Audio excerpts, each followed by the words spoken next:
Assalamualaikum warahmatullahi wabarakatuh.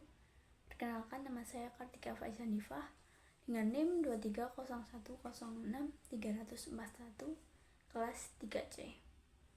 Di sini saya akan menyampaikan tentang pembelajaran terpadu.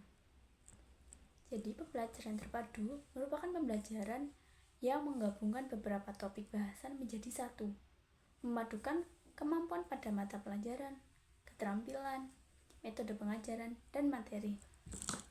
Nah, selanjutnya saya akan mengambil model pembelajaran terpadu model WebEd. Hal ini sesuai dengan landasan psikologis. Yang pertama, siswa membangun realitas sendiri. Jadi di dalam model nanti,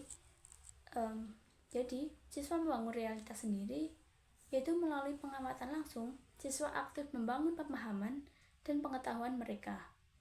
Dalam hal ini nanti, melalui kegiatan dengan mengamati dan mencari benda-benda yang berbentuk, ruang, dan bangun datar di dalam kelas.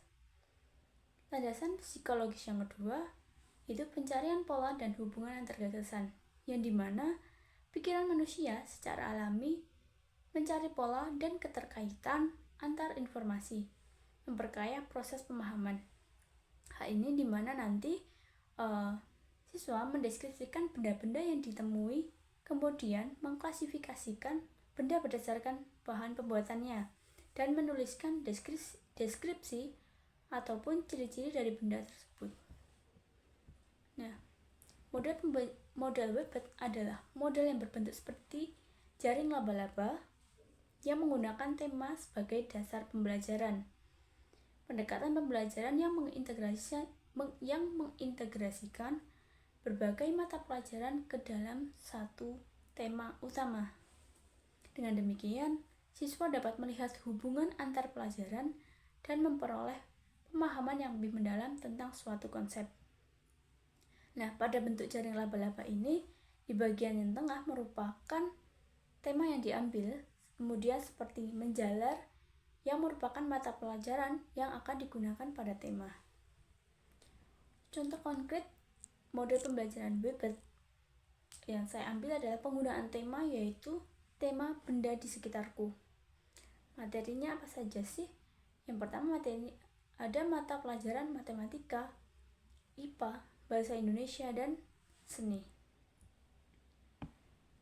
Dan bagaimana cara memadukan materi pembelajaran itu menjadi satu yang sesuai dengan tema benda di sekitarku tadi? Nah, yang pertama itu, guru menyiapkan bahan dan materi yang akan dipelajarinya. Selanjutnya, guru menjelaskan materi terkait bangun ruang dan bangun datar. Kemudian peserta didik diberikan lembar kerja, yaitu dengan berkeliling di dalam kelas untuk menuliskan benda-benda yang ada di dalam kelas yang berbentuk bangun datar ataupun bangun ruang. Kemudian peserta didik diminta memegang salah satu bentuk bangun datar ataupun bangun ruang yang ditemuinya. Hal ini sesuai dengan mata pelajaran matematika.